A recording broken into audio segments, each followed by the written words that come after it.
Hey, welcome back. We made it, from hexagram 1 all the way to hexagram 10, That's right. treading.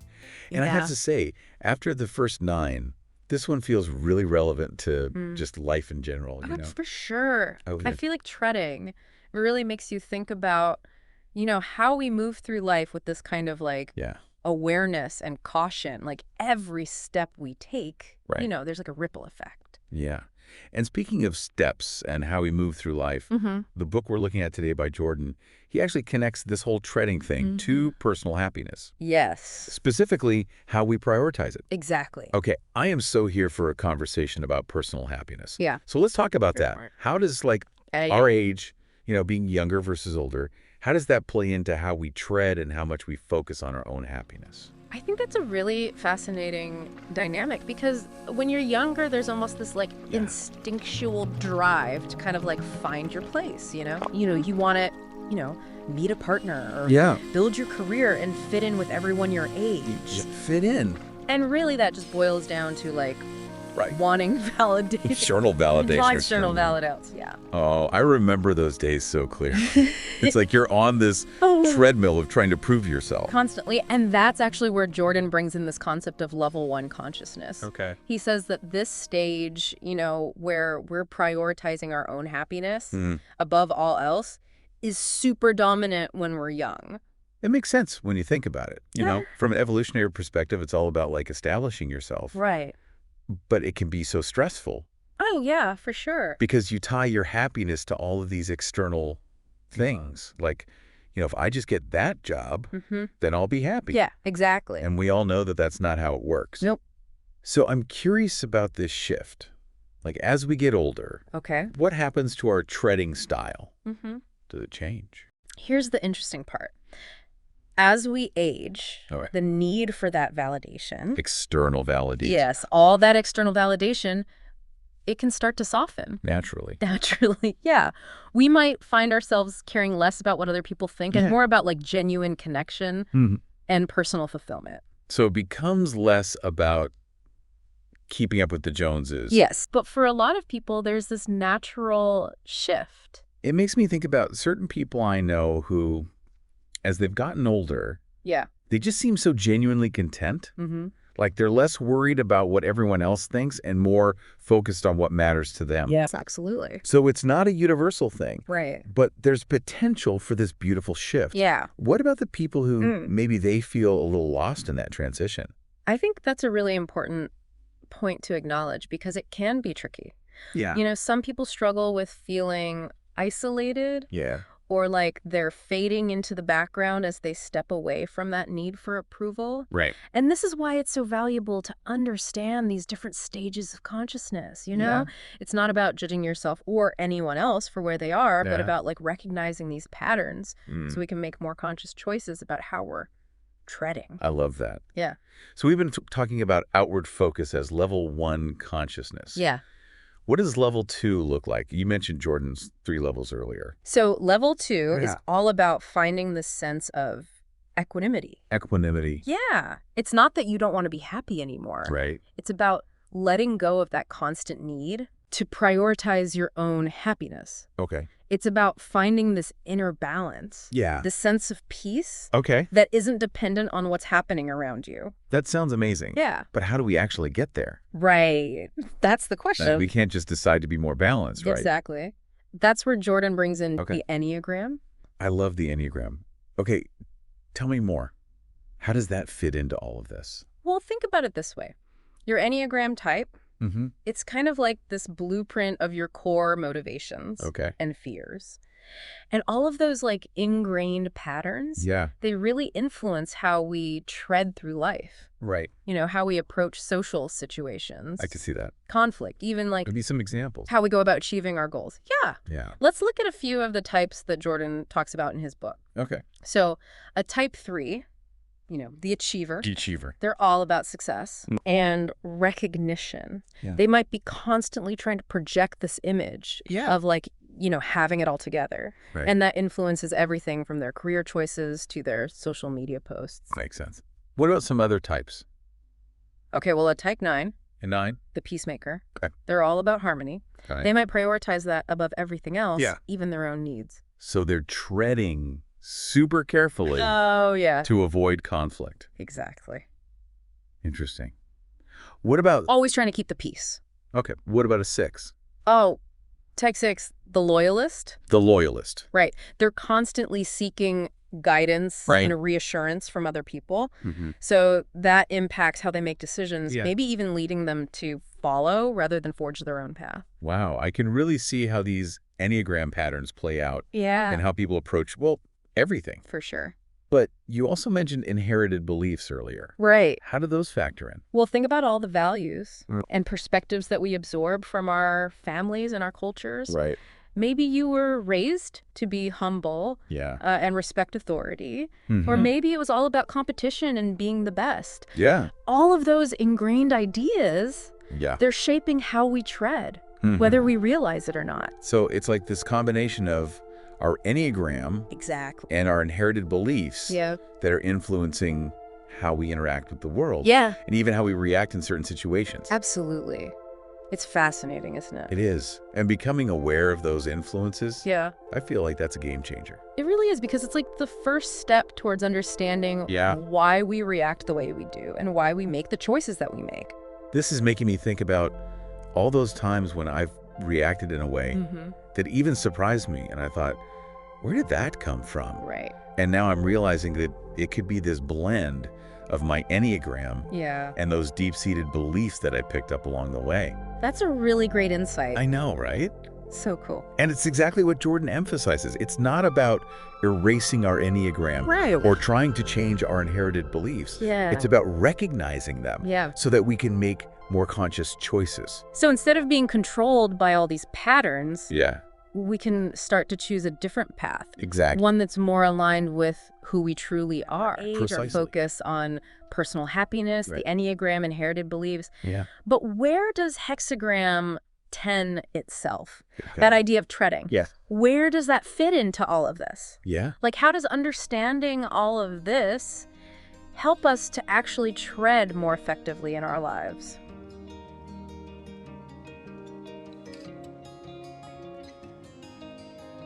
This is making me think about level 2 consciousness again, that equanimity. Yeah, and what's fascinating is that Jordan suggests that practicing this awareness and even using a specific technique that he outlines in the book, Mhm. it can actually give us glimpses Okay. of what he calls level 3 consciousness. Oh, wow. What's level 3? Level 3 is like the ultimate goal. He Okay. calls it wishing happiness on others, or WHO for short. Wishing happiness on others. Yes. That sounds beautiful, It is beautiful. but also really hard, It is hard. especially when you're still trying to figure out your own happiness. It's about moving beyond your own needs and desires Yeah. and genuinely wanting the best for others. Okay. A state of deep compassion and interconnectedness. Okay, so it's shifting from me to we. Exactly. I have to ask, how practical is this really? Right. Can anyone actually reach that level? Well, Jordan believes it is attainable, Okay. but it takes work. Yeah. You know, it's about consistently practicing that self-awareness, Hmm. cultivating compassion, and moving towards a more balanced way of being. Right, so it's not like you just No, it's not like a light switch. arrive at this state. Exactly. It's a direction we move in. I love that. Okay, so we've got these 3 levels. Yeah. But how does hexagram 10, Okay. the imagery of treading itself, Right. how does that actually map onto this journey Yeah. from level 1 to level 3? That's a great question, because treading, it's such a powerful metaphor. Mm. It suggests that this journey isn't a straight line.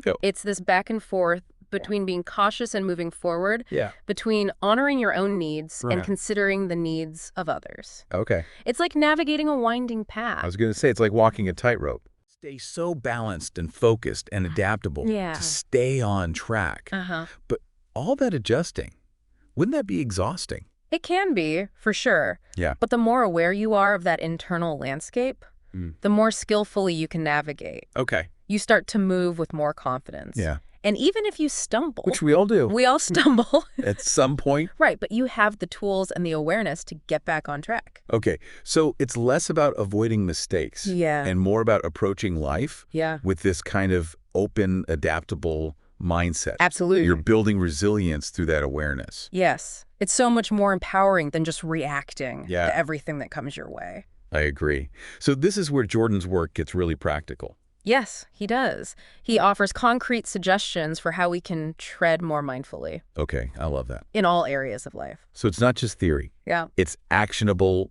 advice. All right, I'm all ears. What are some of those suggestions? Okay. How do we actually put all this wisdom into practice? Well, he really emphasizes self-reflection as this core practice. Okay. He encourages us to take time Yeah. to regularly examine our thoughts, our emotions, and our behaviors, Okay. and really ask ourselves, why am I reacting this way? Yeah. What belief or pattern is influencing my choice here? So it's like becoming your own detective, Yes. uncovering those hidden motives. Exactly. And that self-awareness, Yeah. that's like gold. Yeah. It's the foundation for making different choices. Right. And another practice that Jordan highlights Okay, hit me. is mindfulness. Mindfulness. I feel like I hear that word everywhere these days. Right. It's super popular. But how does it relate to treading? Well, think of mindfulness Okay. as paying attention to the present moment Okay. without judgment. Right. So in the context of treading, it's about becoming more aware of your internal state, your surroundings, even how your actions are impacting those around you. So it's about like slowing down and tuning in Yeah, and really noticing what's happening both inside and outside of yourself. exactly. Okay, that makes sense. Yeah. But to be honest, Mm-hmm. I struggle with that. My mind is like a hamster wheel constantly spinning. I know what you mean. Any tips for us mindfulness newbies?